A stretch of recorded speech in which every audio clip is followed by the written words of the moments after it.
This is journalist Dan Rather, and today we're going to look at day one where the delegates to the Democratic National Convention chose to drop law and order from the domestic policy platform.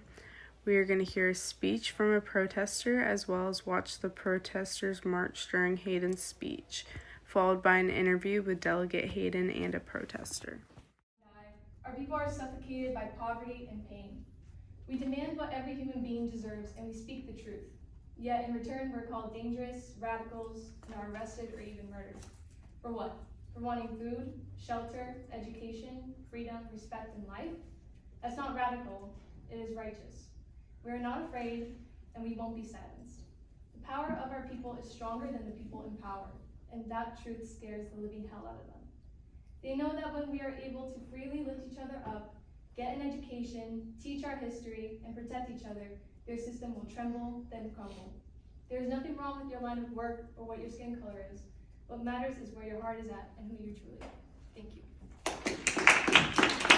Our goal is to keep them safe. Law and order are not enemies of freedom, they are its foundation. As President Lyndon B. Johnson once said, law and order must be maintained so that justice can prevail. Without order, there is no justice. Without peace, there is no progress. The Declaration of Independence states that governments are instituted among men to secure their rights, life, liberty, and the pursuit of happiness. That means governments must act when those rights are threatened by violence. My decision to send in the police was not made lightly. It was done to protect both citizens and protesters, to prevent this city from being destroyed by anger and fear.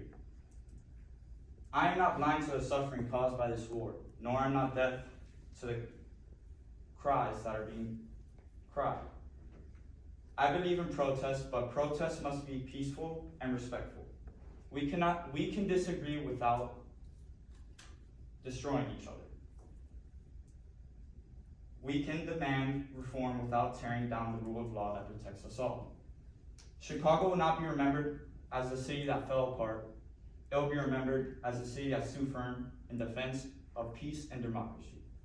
I ask every American watching to remember that unity is not born from chaos. It comes from dialogue, from law, and from respect.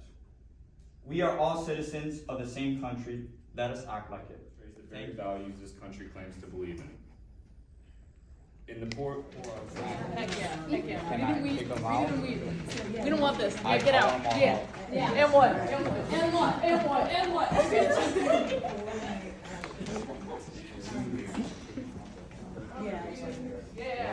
Yeah. As long as they don't go back.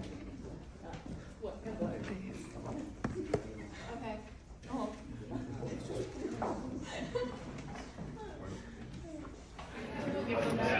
Can you give a statement about today? I think it went very well for the protester side. Obviously, we wanted law and order dropped, and we got that dropped. And I just hope we end the war for Vietnam. I hope we end it. What are your thoughts about the delegates' opinions? I liked a lot of, I forgot his name, but one of the delegates was talking about the law and order factor, and I liked that a lot. But then he started getting into, we need to keep the war going to keep us safe. I don't think that's going to keep us safe at all. Okay. Thank you. Of course. Okay. What are your thoughts about today's session?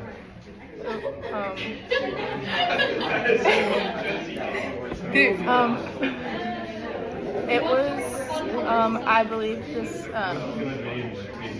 the debate was successful for us. We got what we wanted to get out. We don't like law and order. We wanted that to get dropped. We did. So that's wonderful. Yep. All right. Our